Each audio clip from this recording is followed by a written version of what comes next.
Hello दोस्तों, मेरा नाम चंद्रेश। मैं अपने यूट्यूब चैनल में आपका स्वागत करता हूं।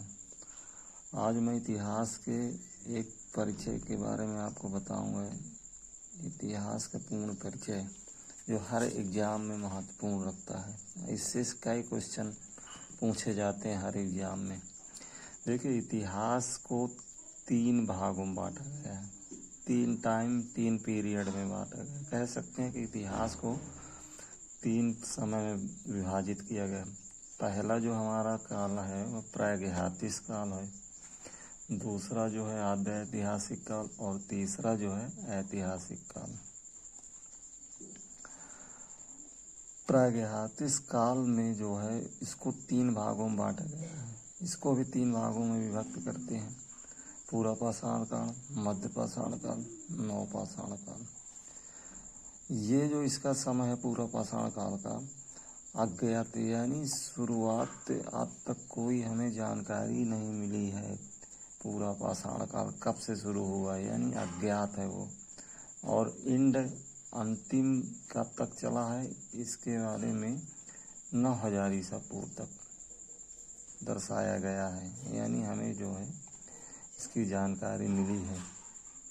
मध्य पाषाण काल शुरू होता है हमारा 9000 ईस्वी पूर्व से 4000 ईस्वी पूर्व तक। नवपाषाण की बात करें तो ये हमारा 4000 ईस्वी पूर्व से 2500 ईस्वी पूर्व तक। ये हमारा प्रागैतिहासिक काल हो गया, जो 3 भागों में बांटा गया है: पूर्व पाषाण काल, मध्य पाषाण काल, नवपाषाण काल। इसको आगे चल के हम और विस्तृत से पढ़ेंगे और बेसिक जानकारियों से पढ़ेंगे इसको आगे चल के हम। अब बात करते हैं आद्य ऐतिहासिक काल की। इसको 2 भागों में बांटते हैं हम: सिंधु घाटी सभ्यता, वैदिक सभ्यता। सिंधु घाटी सभ्यता जो है हमारी, इसका जो समय है 2500 ईसा पूर्व से 1500 ईसा पूर्व। और जो हमारी वैदिक सभ्यता है 1500 ईसा पूर्व से 600 ईसा पूर्व। वैदिक सभ्यता में हम जो है इसको 2 भागों में बांटते हैं। मतलब ऐतिहासिक काल को 2 भागों में बांटा गया: सिंधु घाटी सभ्यता, वैदिक सभ्यता। फिर वैदिक सभ्यता को हम 2 भागों में विभक्त करते हैं: ऋग वैदिक काल, उत्तर वैदिक काल। ऋग वैदिक काल 1500 ईस्वी पूर्व से 1000 ईस्वी पूर्व। उत्तर वैदिक काल जो है हमारा ये है 1000 ईस्वी पूर्व से 600 ईस्वी पूर्व। इनकी जो पूरी जानकारियाँ आगे चल के हम आपको बताएंगे। तीसरा नंबर जो हमारा ऐतिहासिक काल, इसको जो है हम पढ़ेंगे 4 भागों में। ऐतिहासिक काल को 4 भागों में हम पढ़ेंगे। इसको 4 भागों में विभक्त किया गया। प्राचीन भारत जो हमारा एशियन हिस्ट्री के नाम से जाना जाता है, इसका कार्यकाल 600 ईस्वी से 712 ईस्वी। मेडुअल हिस्ट्री मध्यकालीन भारत 712 ईस्वी से 707 ईस्वी तक। आधुनिक भारत 1707 ईस्वी से 1904 ईस्वी। आधुनिक विश्व 19वीं शताब्दी से 1950 ईस्वी तक। जो हमारा प्राचीन भारत, इसको हम कई भागों में बांटते हैं। जैसे कि हमारा हो गया महाजनपद काल 6वीं शताब्दी ईस्वी पूर्व। मगध साम्राज्य हो गया 6 ईस्वी पूर्व से 300 ईस्वी पूर्व। मौर्य साम्राज्य हो गया, मौर्योत्तर काल। गुप्त वंश हो गया, अर्धवर्षण काल। इसी तरह मध्यकालीन भारत को हम कई भागों में विभक्त करते हैं: पूर्व मध्यकालीन भारत, उत्तर मध्यकालीन भारत। पूर्व मध्यकालीन भारत के इतिहास में हम आगे जाके पढ़ेंगे।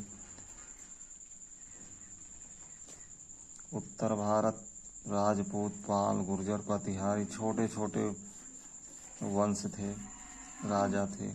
दक्कन, चालुक्य, पल्लव, राष्ट्रकूट। दक्षिण भारत चेर, पांड्य, चोल, शाही चोल, ये दक्षिण भारत के राज्य थे छोटे छोटे। इनका इतिहास काफ़ी अपने आप में वो है। उत्तर मध्यकालीन की बात करें तो 12वीं से 18वीं शताब्दी उत्तर भारत, दिल्ली सल्तनत।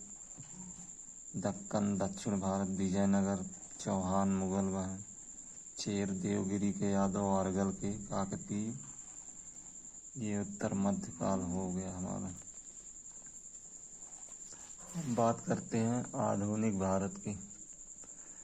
इसमें हम पढ़ेंगे यूरोपीय कंपनियों का आगमन, मुगल साम्राज्य का विघटन, क्षेत्रीय शक्तियों का उदय, अंग्रेजों की भारत विजय, दस्ता का बंधन हो गया, राष्ट्रवादी जागरण हो गया, स्वतंत्रता संग्राम की गतिशीलता हो गई, स्वतंत्र भारत हो गया। यूरोपीय कंपनियों का आगमन, इसमें हम पढ़ेंगे कि भारत में कौन सी कंपनियां जो है कौन से सन में आई, इसके बारे में हम आगे चल के पढ़ेंगे। पुर्तगाली लोग जो आते हैं और 1498 भारत में अपनी कंपनी को स्थापित करते हैं। डच, इसके बाद डच आते हैं 1602 ईस्वी में, फिर अंग्रेज आते हैं 1608 ईस्वी में, इसके बाद फ्रेंच आते हैं 1664 ईस्वी में। यूरोपीय कंपनियों का आगमन का जो इतिहास जब हम पढ़ेंगे तो इन सब कंपनियों के बारे में हम सीरियल बाय सीरियल पढ़ेंगे, क्रम बाय क्रम और डिटेल के साथ पढ़ेंगे। अब दूसरा हमारा है मुगल साम्राज्य का विघटन, क्षेत्रीय शक्तियों का उदय। इसमें बंगाल विभाजन, अवध का इतिहास के बारे में पढ़ेंगे, हैदराबाद और कर्नाटका के बारे में पढ़ेंगे। अंग्रेजों की भारत विजय, तीसरा हमारा जो टॉपिक रहेगा वो है कर्नाटक युद्ध। इसमें जो है हम कर्नाटक युद्ध 1764-63 ईस्वी में, बंगाल प्लासी बक्सर विजय की 1764, इसके बारे में पढ़ेंगे। मैसूर के बारे में, मराठा संघ की समाप्ति, पंजाब अधिग्रहण के बारे में पढ़ेंगे। पंजाब पर किसका क्या हो गया तो इसके बारे में हम पढ़ेंगे। और दस्ता का बंधन, इसमें अंग्रेजों द्वारा विभिन्न सामाजिक, आर्थिक और राजनीतिक नीतियों द्वारा भारत का शोषण, भारतीय प्रतिक्रिया, 1857 की मुक्ति संग्राम, इसके बारे में। अगला हमारा जो पॉइंट है राष्ट्रवादी जागरण, सामाजिक धार्मिक सुधार, राजनीतिक संस्थाओं की स्थापना, भारतीय राष्ट्रीय कांग्रेस स्थापना 1850। इसमें जब राष्ट्रीय कांग्रेस की स्थापना हुई है 1885 में, इसके बारे में हम पढ़ेंगे। और जो अगला हमारा है स्वतंत्रता संग्राम की गतिशीलता, इसमें जो है कांग्रेस का 2 दल में विभाजन हो गया था, इसके बारे में हम पढ़ेंगे। नरम दल गरम दल की ओर, क्रांतिकारी आंदोलन, गांधी जी के आंदोलन। फिर हमारा लास्ट पॉइंट है स्वतंत्रोत्तर भारत, तत्कालीन समस्याओं का सामना, आर्थिक प्रगति की ओर और विदेश नीति गुटनिरपेक्षता। इसके बाद हमारा आ गया आधुनिक विश्व। ये 14वीं से 16वीं सदी तक, इसमें क्या है आइए देखते हैं। पुनर्जागरण, आधुनिक विश्व इतिहास का प्रथास बिंदु। धर्म सुधार आंदोलन हुए हैं इसमें। ईसाई धर्म के मध्यकालीन स्वरूप की समाप्ति हुई है। भौगोलिक खोज अभियान, नवीन देशों व जलमार्गों की खोज। भौगोलिक खोज अभियान, इसके तहत हम देखेंगे कई देशों की खोज हुई है, कई समुद्री जलमार्गों से जो है हमें जलमार्ग प्राप्त हुए हैं, समुद्री रास्तों कई हमें नए मिले, हम उनकी खोज किए हैं।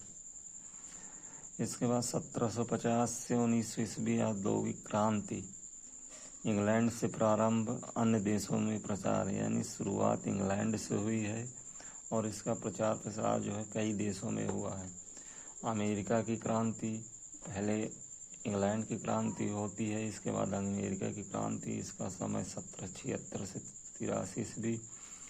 विश्व के प्रथम आधुनिक गणतंत्र की स्थापना इसी समय होती है।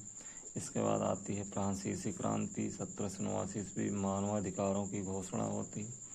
इसके बाद राष्ट्रवाद का उभार होता है। जर्मनी व इटली का एकीकरण 1817 ईस्वी में।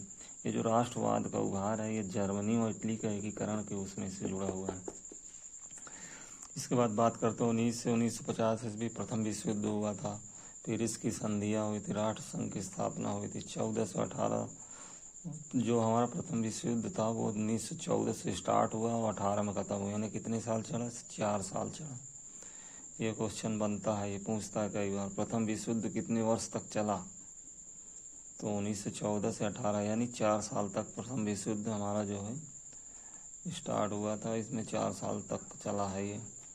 इसके बाद रूसी क्रांति होती है, इसमें 1917 ईस्वी विश्व में प्रथम साम्यवादी राज्य की स्थापना होती है रूसी क्रांति में। 2 विश्व युद्धों के मध्य यूरोप, वाइमर गणतंत्र का, नाजीवाद का उदय, जर्मनी फांसीवाद, इटली स्पेन ग्राही। द्वितीय विश्व युद्ध स्टार्ट 1939-45, संपूर्ण युद्ध इतिहास का सार्वजनिक भयावह युद्ध, शांति स्थापना का नवीन प्रयास। ये जो द्वितीय विश्व युद्ध है हमारा 1939 से 45, ये चलता है 6 साल। पहला जो हमारा चला था 4 साल, दूसरा जो हमारा चलेगा 6 साल चलता है।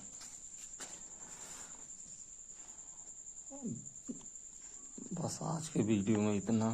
धन्यवाद।